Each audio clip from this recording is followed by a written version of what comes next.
The Adventure of the Speckled Band by Arthur Conan Doyle. In glancing over my notes of the 70 odd cases in which I have during the last 8 years studied the methods of my friend Sherlock Holmes, I find many tragic, some comic, a large number merely strange, but none commonplace. For working as he did rather for the love of his art than for the acquirement of wealth, he refused to associate himself with any investigation which did not tend towards the unusual and even the fantastic. Of all these varied cases, however, I cannot recall any which presented more singular features than that which was associated with the well-known Surrey family of the Roylotts of Stoke Moran. The events in question occurred in the early days of my association with Holmes, when we were sharing rooms as bachelors in Baker Street. It is possible that I might have placed them upon record before, but a promise of secrecy was made at the time, from which I have only been freed during the last month by the untimely death of the lady to whom the pledge was given. It is perhaps as well that the facts should now come to light, for I have reasons to know there are widespread rumors as to the death of Mr. Grimsby Roylott, which tend to make the matter even more terrible than the truth. It was early in April, in the year '83, that I woke one morning to find Sherlock Holmes standing, fully dressed, by the side of my bed.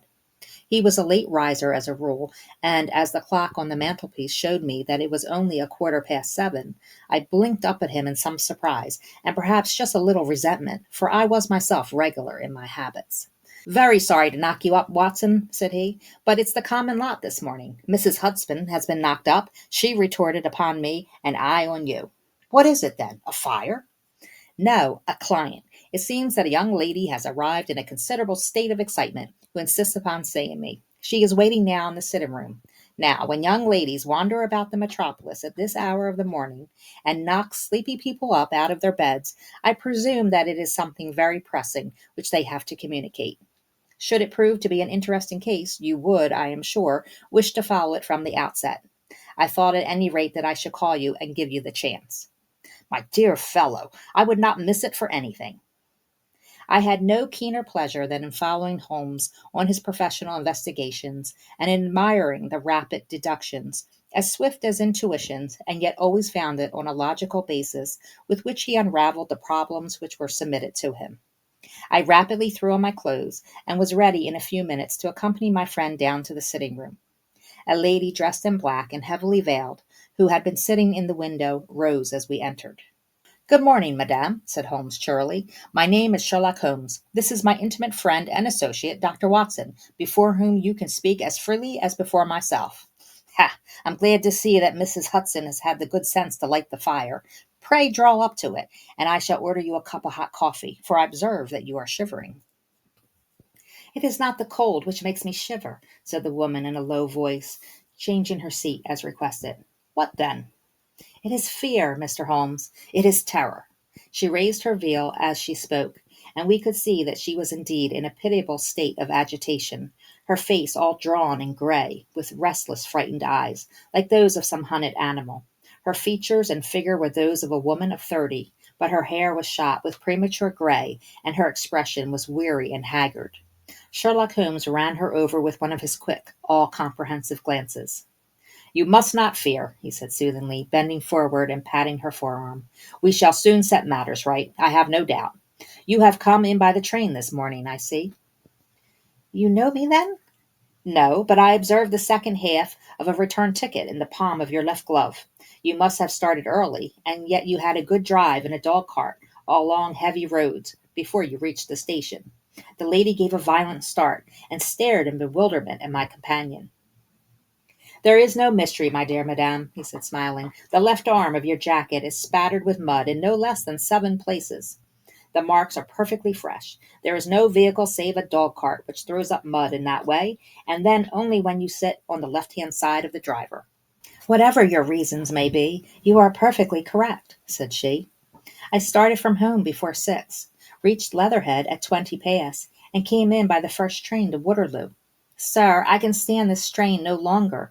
I shall go mad if it continues. I have no one to turn to, none, save only one who cares for me, and he, poor fellow, can be of little aid. I have heard of you, Mr. Holmes. I have heard of you from Mrs. Farintosh, whom you helped in the hour of her sore need. It was from her that I had your address. Oh, sir, do you not think you could help me too, and at least throw a little light through the dense darkness which surrounds me? At present, it is out of my power to reward you for your services, but in a month or two I shall be married, and with control of my own income, and then at least you shall not find me ungrateful. Holmes turned to his desk, and unlocking it, drew out a small case book which he consulted. Farintosh, said he. Ah, yes, I recall the case. It was concerned with an opal tiara. I think it was before your time, Watson. I can only say, madame, that I shall be happy to devote the same care to your case as I did to that of your friend.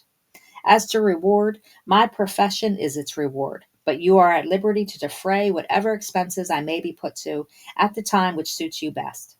And now I beg that you will lay before us everything that may help us in forming an opinion upon the matter. Alas, replied our visitor, the very horror of my situation lies in the fact that my fears are so vague, and my suspicions depend so entirely upon small points, which might seem trivial to another, that even he, to whom of all others I have a right to look for help and advice, looks upon all that I tell him about it as the fancies of a nervous woman. He does not say so, but I can read it from his soothing answers and averted eyes. But I have heard, Mr. Holmes, that you can see deeply into the manifold wickedness of the human heart. You may advise me how to walk amid the dangers which encompass me. I am all attention, madame. My name is Helen Stoner, and I am living with my stepfather, who is the last survivor of one of the oldest Saxon families in England, the Roylotts of Stoke Moran, on the western border of Surrey. Holmes nodded his head. The name is familiar to me, said he. The family was at one time among the richest in England, and the estate extended over the borders into Berkshire in the north and Hampshire in the west. In the last century, however, four successive heirs were of a dissolute and wasteful disposition, and the family ruin was eventually completed by a gambler in the days of the Regency. Nothing was left save a few acres of ground and the 200-year-old house, which is itself crushed under a heavy mortgage. The last squire dragged out his existence there, living the horrible life of an aristocratic pauper. But his only son, my stepfather, seeing that he must adapt himself to the new conditions, obtained an advance from a relative, which enabled him to take a medical degree, and went out to Calcutta, where, by his professional skill and his force of character, he established a large practice. In a fit of anger, however, caused by some robberies which had been perpetrated in the house, he beat his native butler to death and narrowly escaped a capital sentence. As it was, he suffered a long term of imprisonment and afterwards returned to England a morose and disappointed man. When Dr. Roylott was in India, he married my mother, Mrs. Stoner, the young widow of Major General Stoner of the Bengal Artillery. My sister Julia and I were twins, and we were only 2 years old at the time of my mother's remarriage. She had a considerable sum of money, not less than 1,000 a year, and this she bequeathed to Dr. Roylott entirely whilst we resided with him, with a provision that a certain annual sum should be allowed to each of us in the event of our marriage. Shortly after our return to England, my mother died. She was killed 8 years ago in a railway accident near Crewe. Dr. Roylott then abandoned his attempts to establish himself in practice in London, and took us to live with him in the ancestral home at Stoke Moran. The money which my mother had left was enough for all our wants, and there seemed no obstacle to our happiness. But a terrible change came over our stepfather about this time. Instead of making friends and exchanging visits with our neighbors, who had at first been overjoyed to see a Roylott of Stoke Moran back in the old family seat, he shut himself up in his house, and seldom came out save to indulge in ferocious quarrels with whoever might cross his path. Violence of temper approaching to mania has been hereditary in the men of the family, and in my stepfather's case it had, I believe, been intensified by his long residence in the tropics. A series of disgraceful brawls took place, two of which ended in the police court, until at last he became the terror of the village, and the folks would fly at his approach, for he is a man of immense strength and absolutely uncontrollable in his anger. Last week he hurled the local blacksmith over a parapet into a stream, and it was only by paying over all the money that I could gather together that I was able to avert another public exposure. He had no friends at all save the wandering gypsies, and he would give these vagabonds leave to encamp upon the few acres of bramble-covered land which represent the family estate, and would accept in return the hospitality of their tents, wandering away with them sometimes for weeks on end. He has a passion also for Indian animals, which are sent over to him by a correspondent, and he has at this moment a cheetah and a baboon, which wander freely over his grounds and are feared by the villagers almost as much as their master. You can imagine from what I say that my poor sister Julia and I have had no great pleasure in our lives. No servant would stay with us, and for a long time we did all the work of the house. She was but 30 at the time of her death, and yet her hair had already begun to whiten, even as mine has. Your sister is dead, then? She died just 2 years ago, and it is of her death that I wish to speak to you. You can understand that, living the life which I have described, we were little likely to see any one of our own age and position. We had, however, an aunt, my mother's maiden sister, Miss Honoria Westphal, who lives near Harrow, and we were occasionally allowed to pay a short visit at this lady's house. Julia went there at Christmas 2 years ago, and met there a half-pay major of Marines, to whom she became engaged. My stepfather learned of the engagement when my sister returned, and offered no objection to the marriage, but within a fortnight of the day which had been fixed for the wedding, the terrible event occurred which has deprived me of my only companion. Sherlock Holmes had been leaning back in his chair with his eyes closed and his head sunk in a cushion, but he half opened his lids now and glanced across at his visitor. "Pray be precise as to the details," said he. "It is easy for me to be so, for every event of that dreadful time is seared into my memory. The manor house is, as I have already said, very old, and only one wing is now inhabited. The bedrooms in this wing are on the ground floor, the sitting rooms being in the central block of the buildings. Of these bedrooms, the first is Dr. Roylott's, the second my sister's, and the third my own. There is no communication between them, but they all open out into the same corridor. Do I make myself plain?" "Perfectly so." The windows of the 3 rooms open out upon the lawn. That fatal night, Dr. Roylott had gone to his room early, though we knew that he had not retired to rest, for my sister was troubled by the smell of the strong Indian cigars which it was his custom to smoke. She left her room, therefore, and came into mine, where she sat for some time, chatting about her approaching wedding. At 11 o'clock she rose to leave me, but she paused at the door and looked back. "Tell me, Helen," said she, "have you ever heard anyone whistle in the dead of the night?" "Never," said I. "Suppose that you could not possibly whistle yourself in your sleep?" "Certainly not, but why?" "Because during the last few nights I have always, about 3 in the morning, heard a low, clear whistle. I am a light sleeper, and it has awakened me. I cannot tell where it comes from, perhaps from the next room, perhaps from the lawn.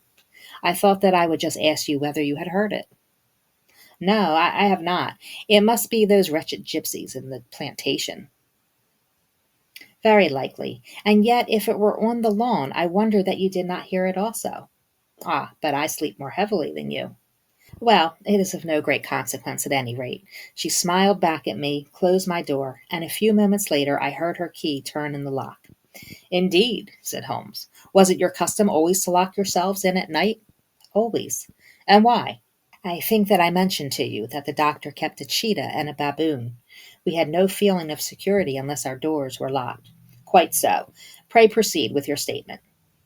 I could not sleep that night. A vague feeling of impending misfortune impressed me.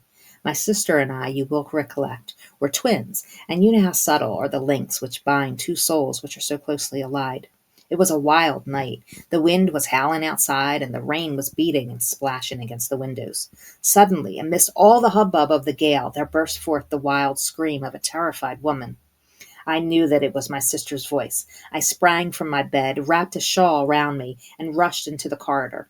As I opened my door, I seemed to hear a low whistle, such as my sister described, and a few moments later a clanging sound, as if a mass of metal had fallen. As I ran down the passage, my sister's door was unlocked and revolved slowly upon its hinges. I stared at it, horror-stricken, not knowing what was about to issue from it. By the light of the corridor lamp, I saw my sister appear at the opening, her face blanched with terror, her hands groping for help, her whole figure swaying to and fro like that of a drunkard. I ran to her and threw my arms round her, but at that moment her knees seemed to give way and she fell to the ground. She writhed as one who is in terrible pain, and her limbs were dreadfully convulsed. At first I thought that she had not recognized me, but as I bent over her she suddenly shrieked out in a voice which I shall never forget, "Oh, my God! Helen! It was the band! The speckled band!" There was something else which she would fain have said, and she stabbed with her finger into the air in the direction of the doctor's room. But a fresh convulsion seized her and choked her words. I rushed out, calling loudly for my stepfather, and I met him hastening from his room in his dressing gown. When he reached my sister's side, she was unconscious, and though he poured brandy down her throat and sent for medical aid from the village, all efforts were in vain, for she slowly sank and died without having recovered her consciousness. Such was the dreadful end of my beloved sister. "One moment," said Holmes. "Are you sure about this whistle and metallic sound? Could you swear to it?" That was what the county coroner asked me at the inquiry. It is my strong impression that I heard it, and yet among the crash of the gale and the creaking of an old house I may possibly have been deceived. "Was your sister dressed?" "No, she was in her nightdress. In her right hand was found the charred stump of a match, and in her left a matchbox, showing that she had struck a light and looked about her when the alarm took place. That is important. And what conclusions did the coroner come to?" "He investigated the case with great care, for Dr. Roylott's conduct had long been notorious in the county, but he was unable to find any satisfactory cause of death. My evidence showed that the door had been fastened upon the inner side, and the windows were blocked by old-fashioned shutters with broad iron bars, which were secured every night. The walls were carefully sounded, and were shown to be quite solid all round, and the flooring was also thoroughly examined with the same result. The chimney is wide, but is bared up by 4 large staples.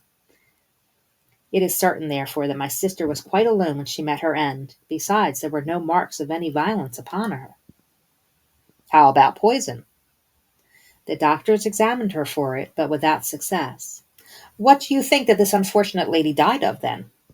"It is my belief that she died of pure fear and nervous shock, though what it was which frightened her I cannot imagine." "Were there gypsies in the plantation at the time?" "Yes, there are nearly always some there." "Ah, and what did you gather from this allusion to a band, a speckled band?"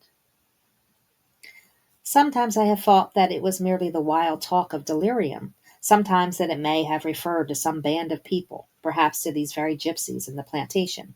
I do not know whether the spotted handkerchiefs which so many of them wear over their heads might have suggested the strange adjective which she used."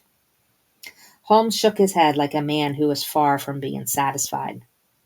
"These are very deep waters," said he. "Pray go on with your narrative."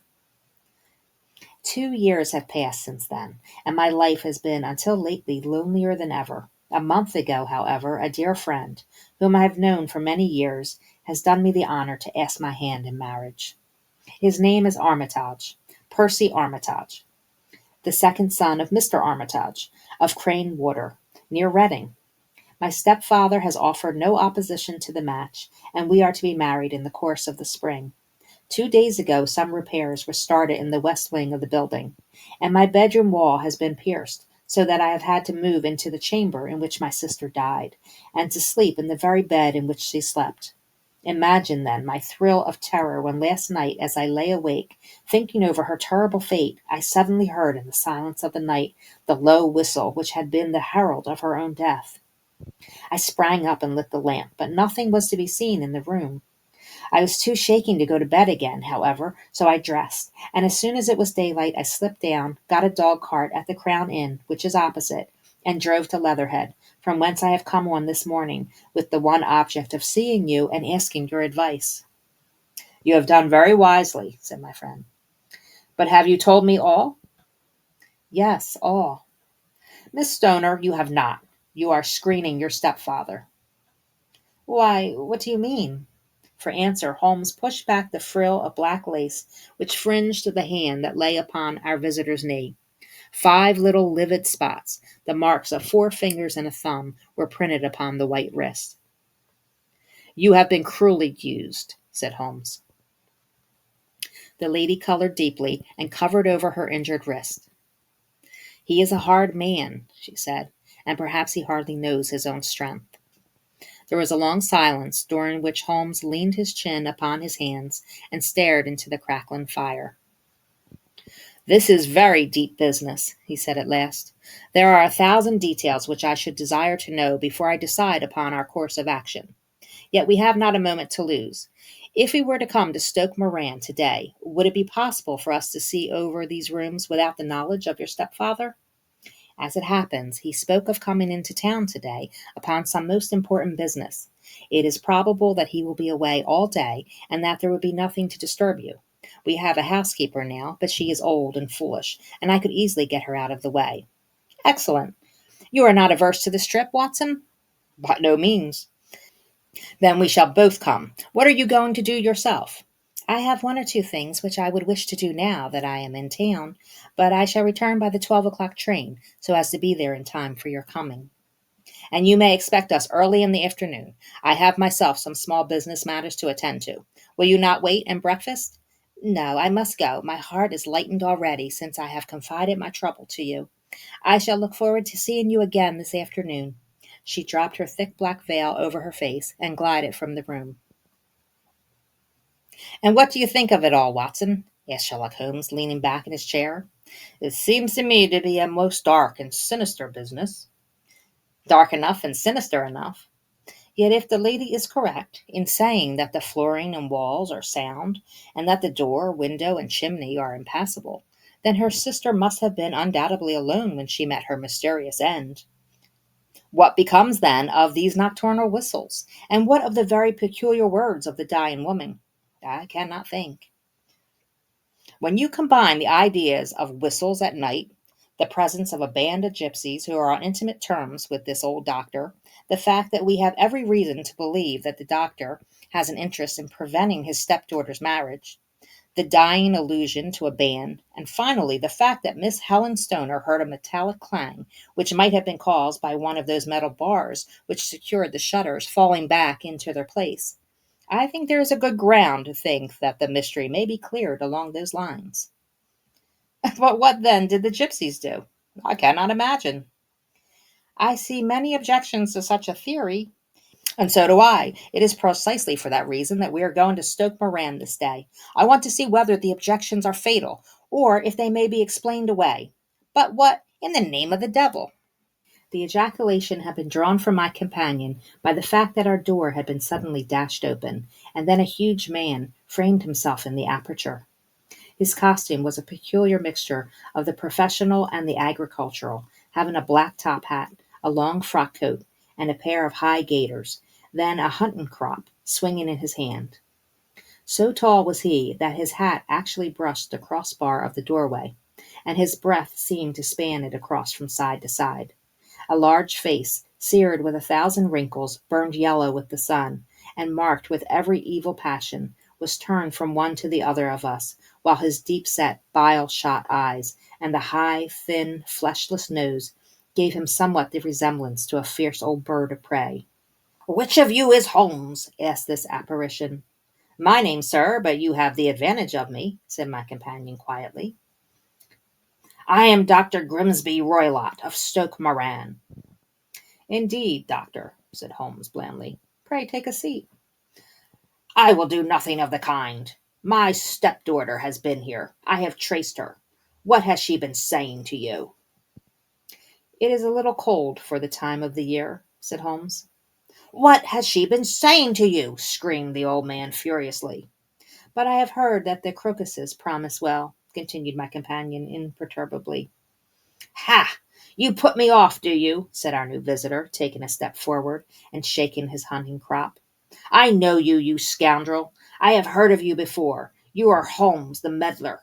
My friend smiled. "Holmes, the busybody." His smile broadened. "Holmes, the Scotland Yard Jack in office." Holmes chuckled heartily. "Your conversation is most entertaining," said he. "When you go out, close the door, for there is a decided draught." "I will go when I have had my say. Don't you dare to meddle with my affairs. I know that Miss Stoner has been here. I traced her. I am a dangerous man to fall foul of. See here." He stepped swiftly forward, seized the poker, and bent it into a curve with his huge brown hands. See that you keep yourself out of my grip, he snarled, and hurling the twisted poker into the fireplace, he strode out of the room. He seems a very amiable person, said Holmes, laughing. I am not quite so bulky, but if he had remained, I might have shown him that my grip was not much more feeble than his own. As he spoke, he picked up the steel poker and with a sudden effort straightened it out again. Fancy his having the insolence to confound me with the official detective force. This incident gives zest to our investigation, however, and I only trust that our little friend will not suffer from her imprudence in allowing this brute to trace her. And now, Watson, we shall order breakfast, and afterwards I shall walk down to Doctors' Commons, where I hope to get some data which may help us in this matter. It was nearly 1 o'clock when Sherlock Holmes returned from his excursion. He held in his hand a sheet of blue paper, scrawled over with notes and figures. I have seen the will of the deceased wife, said he. To determine its exact meaning, I have been obliged to work out the present prices of the investments with which it is concerned. The total income, which at the time of the wife's death was little short of £1,100, is now, through the fall in agricultural prices, not more than about £750. Each daughter can claim an income of £250 in case of marriage. It is evident, therefore, that if both girls had married, this beauty would have had a mere pittance, while even one of them would cripple him to a serious extent. My morning's work has not been wasted, since it has proved that he has the very strongest motives for standing in the way of anything of the sort. And now, Watson, this is too serious for dawdling, especially as the old man is aware that we are interesting ourselves in his affairs. So if you are ready, we shall call a cab and drive to Waterloo. I shall be very much obliged if you would slip your revolver into your pocket. And Eli's number 2 is an excellent argument with gentlemen who can twist steel pokers into knots.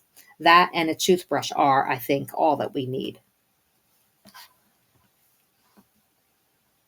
At Waterloo, we were fortunate in catching a train for Leatherhead, where we hired a trap at the station inn and drove for 4 or 5 miles through the lovely Surrey lanes. It was a perfect day, with a bright sun and a few fleecy clouds in the heavens. The trees and wayside hedges were just throwing out their first green shoots, and the air was full of the pleasant smell of the moist earth. To me, at least, there was a strange contrast between the sweet promise of the spring and the sinister quest upon which we were engaged. My companion sat in front of the trap, his arms folded, his hat pulled down over his eyes, and his chin sunk upon his breast, buried in the deepest thought. Suddenly, however, he started, tapped me on the shoulder, and pointed over the meadows. Look there, said he. A heavily timbered park stretched up in a gentle slope, thickening into a grove at the highest point. From amidst the branches there jutted out the gray gables and high roof tree of a very old mansion. Stoke Moran, said he. Yes, sir, that be the house of Dr. Grimsby Roylott, remarked the driver. There is some building going on there, said Holmes. That is where we are going. There's the village, said the driver, pointing to a cluster of roofs some distance to the left. But if you want to get to the house, you'll find it shorter to go over this stile, and so by the footpath over the fields. There it is, where the lady is walking. And the lady, I fancy, is Miss Stoner, observed Holmes, shading his eyes. Yes, I think we had better do as you suggest. We got off, paid our fare, and the trap rattled back on its way to Leatherhead. I thought it as well, said Holmes, as we climbed the stile, that this fellow should think we had come here as architects, or on some definite business. It may stop his gossip. Good afternoon, Miss Stoner. You see that we have been as good as our word. Our client of the morning had hurried forward to meet us with a face which spoke her joy. I have been waiting so eagerly for you, she cried, shaking hands with us warmly. All has turned out splendidly. Dr. Roylott has gone to town, and it is unlikely that he will be back before evening. We have had the pleasure of making the doctor's acquaintance, said Holmes, and in a few words he sketched out what had occurred. Miss Stoner turned white to the lips as she listened. Good heavens, he cried. He has followed me, then. So it appears. He is so cunning that I never know when I am safe from him. What will he say when he returns? He must guard himself, for he may find that there is someone more cunning than himself upon his track. You must lock yourself from him tonight. If he is violent, we shall take you away to your aunt's at Harrow. Now, we must make the best use of our time, so kindly take us at once to the rooms which we are to examine." The building was of grey, lichen blotched stone, with a high central portion and two curving wings, like the claws of a crab, thrown out on each side. In one of these wings the windows were broken and blocked with wooden boards, while the roof was partly caved in, a picture of ruin. The central portion was in little better repair, but the right-hand block was comparatively modern, and the blinds in the windows, with the blue smoke curling up from the chimney, showed that this was where the family resided. Some scaffolding had been erected against the end wall, and the stonework had been broken into, but there were no signs of any workmen at the moment of our visit. Holmes walked slowly up and down the ill-trimmed lawn, and examined with deep attention the outside of the windows. "This, I take it, belongs to the room in which you used to sleep, the centre one to your sister's, and the one next to the main building to Dr. Roylott's chamber?" "Exactly so, but I am now sleeping in the middle one." "Pending the alterations, as I understand. By the way, there does not seem to be any very pressing need for repairs at that end wall." "There were none. I believe that it was an excuse to move me from my room." "Ah, that is suggestive. Now, on the other side of this narrow wing runs the corridor from which these three rooms open. There are windows in it, of course?" "Yes, but very small ones, too narrow for anyone to pass through." "As you both locked your doors at night, your rooms were unapproachable from that side. Now, would you have the kindness to go into your room and to bar your shutters?" Miss Stoner did so, and Holmes, after a careful examination through the open window, endeavored in every way to force the shutter open, but without success. There was no slit through which a knife could be passed to raise the bar. Then, with his lens, he tested the hinges, but they were of solid iron, built firmly into the massive masonry. "Hum," said he, scratching his chin in some perplexity. "My theory certainly presents some difficulties. No one could pass these shutters if they were bolted." "Well, we shall see if the inside throws any light upon the matter." A small side door led into the whitewashed corridor from which the three bedrooms opened.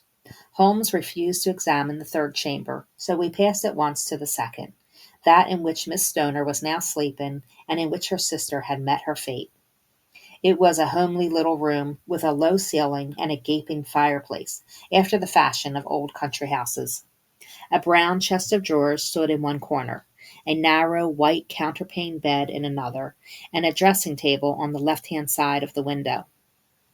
These articles, with two small wicker-work chairs, made up all the furniture in the room, save for a square of Wilton carpet in the center.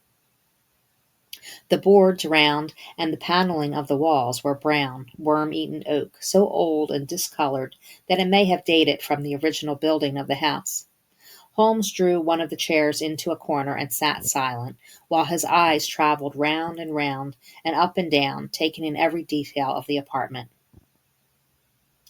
"Where does that bell communicate with?" he asked at last, pointing to a thick bell rope which hung down beside the bed, the tassel actually lying upon the pillow. "It goes to the housekeeper's room." "It looks newer than the other things?" "Yes, it was only put there a couple of years ago." "Your sister asked for it, I suppose?" "No, I never heard of her using it.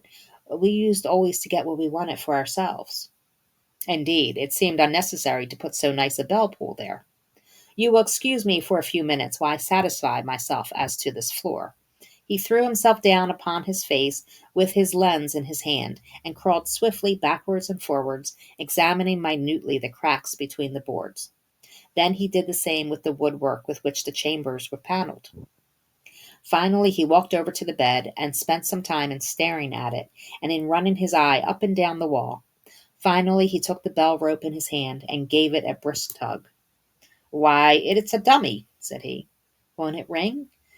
"No, it is not even attached to a wire." "This is very interesting. You can see now that it is fastened to a hook just above where the little opening of the ventilator is." "How very absurd! I never noticed that before." "Very strange," muttered Holmes, pulling at the rope. "There are one or two very singular points about this room. For example, what a fool a builder must be to open a ventilator in another room, when, with the same trouble, he might have communicated with the outside air." That is also quite modern, said the lady. Done about the same time as the bell rope, remarked Holmes. Yes, there were several little changes carried out about that time. They seem to have been of a most interesting character. Dummy bell ropes and ventilators which do not ventilate. With your permission, Miss Stoner, we shall now carry our researches into the inner apartment. Dr. Grimsby Roylott's chamber was larger than that of his stepdaughter, but was as plainly furnished. A camp bed, a small wooden shelf full of books, mostly of a technical character, an armchair beside the bed, a plain wooden chair against the wall, a round table, and a large iron safe were the principal things which met the eye. Holmes walked slowly round and examined each and all of them with the keenest interest. "What's in here?" he asked, tapping the safe. "My stepfather's business papers." "Oh, you have seen inside, then?" "Only once, some years ago. I remember that it was full of papers." "There isn't a cat in it, for example?" "No, what a strange idea." "Well, look at this." He took up a small saucer of milk which stood on the top of it. "No, we don't keep a cat, but there is a cheetah and a baboon." "Ah, yes, of course. Well, a cheetah is just a big cat, and yet a saucer of milk does not go very far in satisfying its wants, I dare say. There is one point which I should wish to determine." He squatted down in front of the wooden chair and examined the seat of it with the greatest attention. "Thank you. That is quite settled," said he, rising and putting his lens in his pocket. "Hullo, here is something interesting." The object which had caught his eye was a small dog lash, hung on one corner of the bed. The lash, however, was curled upon itself, and tied so as to make a loop of whipcord. "What do you make of that, Watson?" "It's a common enough lash, but I don't know why it should be tied." "That is not quite so common, is it? Ah me, it's a wicked world, and when a clever man turns his brain to crime, it is the worst of all. I think that I have seen enough now, Miss Stoner, and with your permission we shall walk out upon the lawn." I have never seen my friend's face so grim, or his brow so dark as it was when we turned from the scene of this investigation. We had walked several times up and down the lawn, neither Miss Stoner nor myself liking to break in upon his thoughts before he roused himself from his reverie. "It is essential, Miss Stoner," said he, "that you should absolutely follow my advice in every respect." "I shall most certainly do so." "The matter is too serious for any hesitation. Your life may depend upon your compliance." "I assure you that I am in your hands." "In the first place, both my friend and I must spend the night in your room." Both Miss Stoner and I gazed at him in astonishment. "Yes, it must be so. Let me explain. I believe that that is the village inn over there?" "Yes, that is the Crown." "Very good. Your windows would be visible from there?" "Certainly." "You must confine yourself to your room, on pretence of a headache, when your stepfather comes back. Then, when you hear him retire for the night, you must open the shutters of your window, undo the hasp, put your lamp there as a signal to us, and then withdraw with everything with which you are likely to want into the room which you used to occupy. I have no doubt that, in spite of the repairs, you could manage there for one night." "Oh, yes, easily." "The rest you will leave in our hands." "But what will you do?"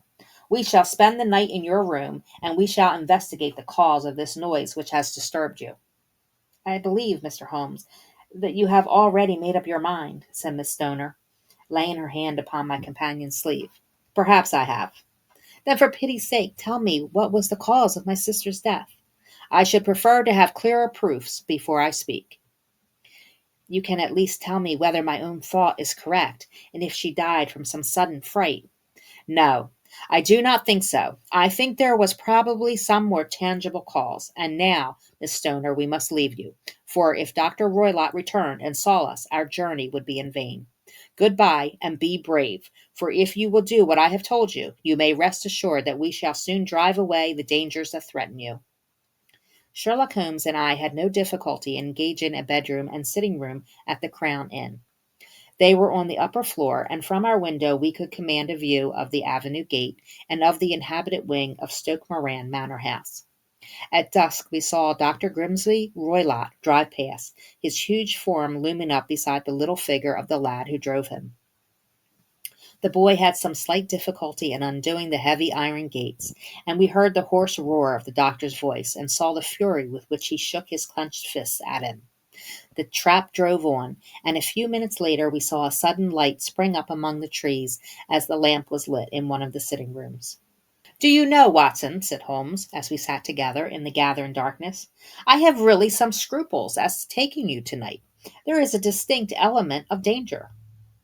"Can I be of assistance?" "Your presence might be invaluable, and I shall certainly come. It is very kind of you. You speak of danger. You have evidently seen more in these rooms than was visible to me." "No, but I fancy that I may have deduced a little more. I imagine that you saw all that I did." "I saw nothing remarkable save the bell rope, and what purpose that could answer I confess is more than I can imagine." "You saw the ventilator, too?" "Yes, but I do not think that it is such a very unusual thing to have a small opening between two rooms. It is so small that a rat could hardly pass through." "I knew that we should find a ventilator before ever we came to Stoke Moran." "My dear Holmes." "Oh, yes, I did. You remember in her statement she said that her sister could smell Dr. Roylott's cigar. Now, of course, that suggests at once that there must be a communication between the two rooms. It could only be a small one, or it would have been remarked upon at the coroner's inquiry. I deduced a ventilator."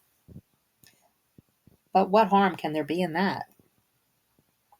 "Well, there is at least a curious coincidence of dates. A ventilator is made, a cord is hung, and a lady who sleeps in the bed dies. Does that not strike you?"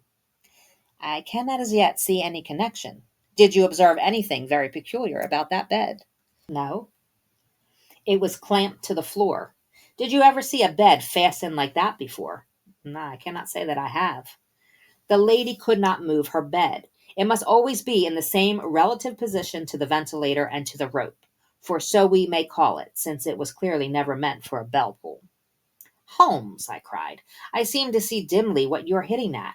We are only just in time to prevent some subtle and horrible crime." "Subtle enough and horrible enough.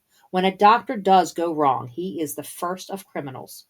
He has nerve and he has knowledge. Palmer and Pritchard were among the heads of their profession. This man strikes even deeper, but I think, Watson, that we shall be able to strike deeper still. But we shall have horrors enough before the night is over. For goodness sake, let us have a quiet pipe and turn our minds for a few hours to something more cheerful." About 9 o'clock the light among the trees was extinguished, and all was dark in the direction of the manor house.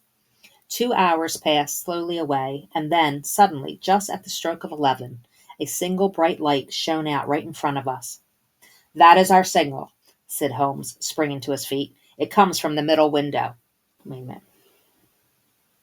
As we passed out, he exchanged a few words with the landlord, explaining that we were going on a late visit to an acquaintance, and that it was possible that we might spend the night there.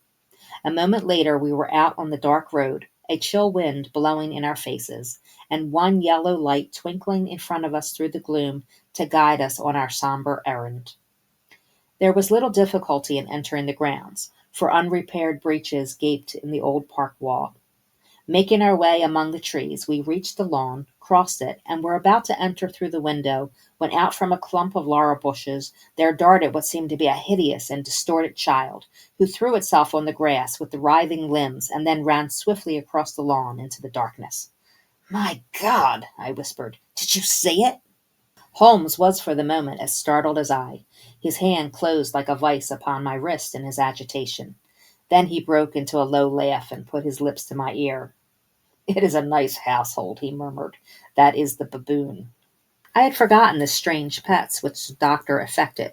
There was a cheetah, too. Perhaps we might find it upon our shoulders at any moment. I confess that I felt easier in my mind when, after following Holmes' example and slipping off my shoes, I found myself inside the bedroom. My companion noiselessly closed the shutters, moved the lamp onto the table, and cast his eyes round the room. All was as we had seen it in the daytime. Then creeping up to me, and making a trumpet of his hand, he whispered into my ear again so gently that it was all I could do to distinguish the words. "The least sound would be fatal to our plans." I nodded to show that I had heard. "We must sit without a light. He would see it through the ventilator." I nodded again. We do not go to sleep. Your very life may depend upon it. Have your pistol ready in case we should need it. I will sit on the side of the bed, and you in that chair." I took out my revolver and laid it on the corner of the table. Holmes had brought up a long, thin cane, and this he placed upon the bed beside him. By it he laid the box of matches and the stump of candle. Then he turned down the lamp, and we were left in darkness. How shall I ever forget that dreadful vigil? I could not hear a sound, not even the drawing of a breath, and yet I knew that my companion sat open-eyed within a few feet of me, in the same state of nervous tension in which I was myself. The shutters cut off the least ray of light, and we waited in absolute darkness. From outside came the occasional cry of a night bird, and once in our very window a long-drawn, cat-like whine, which told us that the cheetah was indeed at liberty.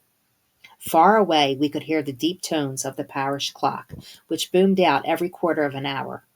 How long they seemed, those quarters!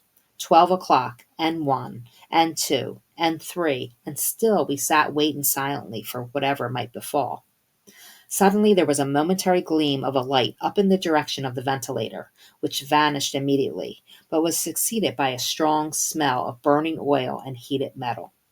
Someone in the next room had lit a dark lantern. I heard a gentle sound of movement, and then all was silent once more, though the smell grew stronger. For half an hour I sat with straining ears. Then suddenly another sound became audible, a very gentle, soothing sound, like that of a small jet of steam escaping continuously from a kettle. The instant that we heard it, Holmes sprang from the bed, struck a match, and lashed furiously with his cane at the bell-pull. "You see it, Watson?" he yelled. "You see it?" But I saw nothing.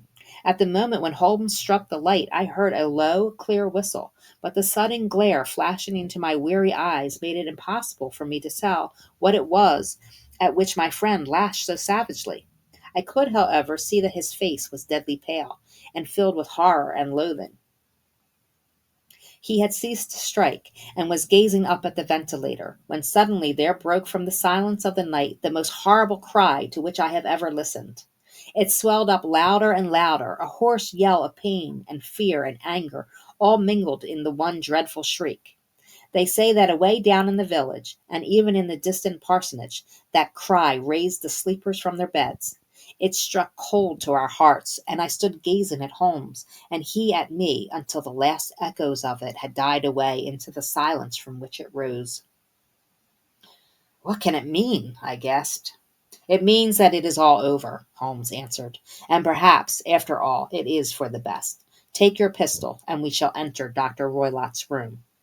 With a grave face he lit the lamp, and led the way down the corridor. Twice he struck at the chamber door without any reply from within. Then he turned the handle and entered, I at his heels, and the cocked pistol in my hand. It was a singular sight which met our eyes. On the table stood a dark lantern with the shutter half open, throwing a brilliant beam of light upon the iron safe, the door of which was ajar. Beside this table, on the wooden chair, sat Dr. Grimsby Roylott, clad in a long gray dressing-gown, his bare ankles protruding beneath, and his feet thrust into red heelless Turkish slippers. Across his lap lay the short stock with the long lash which we had noticed during the day. His chin was cocked upwards, and his eyes were fixed in a dreadful, rigid stare at the corner of the ceiling. Round his brow he had a peculiar yellow band, with brownish speckles, which seemed to be bound tightly round his head. As we entered he made neither sound nor motion. "The band! The speckled band!" whispered Holmes. I took a step forward. In an instant his strange headgear began to move, and there reared itself from among his hair the squat, diamond-shaped head and puffed neck of a loathsome serpent. "It is a swamp adder," cried Holmes, "the deadliest snake in India. He has died within 10 seconds of being bitten. Violence does, in truth, recoil upon the violent, and the schemer falls into the pit which he digs for another. Let us thrust this creature back into its den, and we can then remove Miss Stoner to some place of shelter, and let the county police know what has happened." As he spoke, he drew the dog whip swiftly from the dead man's lap, and throwing the noose around the reptile's neck, he drew it from its horrid perch, and carrying it at arm's length, threw it into the iron safe, which he closed upon it. Such are the true facts of the death of Dr. Grimsby Roylott of Stoke Moran. It is not necessary that I should prolong a narrative which has already run to too great a length, by telling how we broke the sad news to the terrified girl, how we conveyed her by the morning train to the care of her good aunt at Harrow, of how the slow process of official inquiry came to the conclusion that the doctor met his fate while indiscreetly playing with a dangerous pet.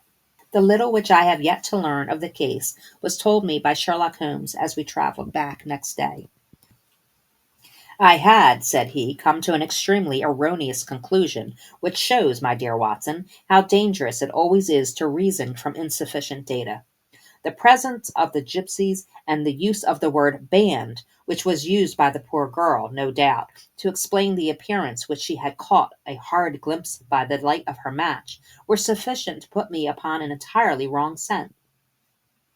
I can only claim the merit that I instantly reconsidered my position when, however, it became clear to me that whatever danger threatened an occupant of the room could not come either from the windows or the door. My attention was speedily drawn, as I have already remarked to you, to this ventilator, and to the bell rope which hung down to the bed. The discovery that this was a dummy, and that the bed was clamped to the floor, instantly gave rise to the suspicion that the rope was there as a bridge for something passing through the hole and coming to the bed. The idea of a snake instantly occurred to me, and when I coupled it with my knowledge that the doctor was furnished with a supply of creatures from India, I felt that I was probably on the right track. The idea of using a form of poison which could not possibly be discovered by any chemical test was just such a one as would occur to a clever and ruthless man who had had an Eastern training. The rapidity with which such a poison would take effect would also, from his point of view, be an advantage. It would be a sharp-eyed coroner, indeed, who could distinguish the two little dark punctures, which would show where the poisoned fangs had done their work. Then I thought of the whistle.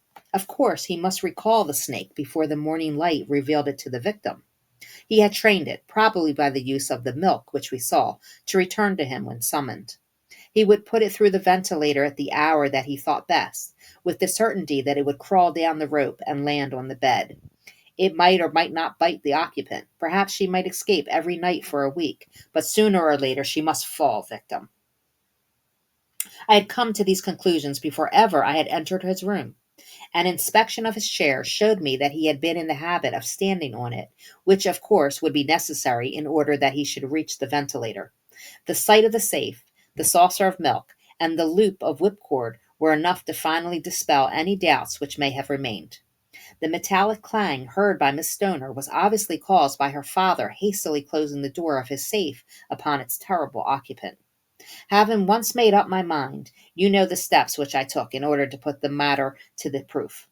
I heard the creature hiss, as I have no doubt that you did also, and I instantly lit the light and attacked it, with the result of driving it through the ventilator, and also with the result of causing it to turn upon its master at the other side. Some of the blows of my cane came home and roused its snakish temper, so that it flew upon the first person it saw. In this way I am no doubt indirectly responsible for Dr. Grimsby Roylott's death, and I cannot say that it is likely to weigh very heavily upon my conscience.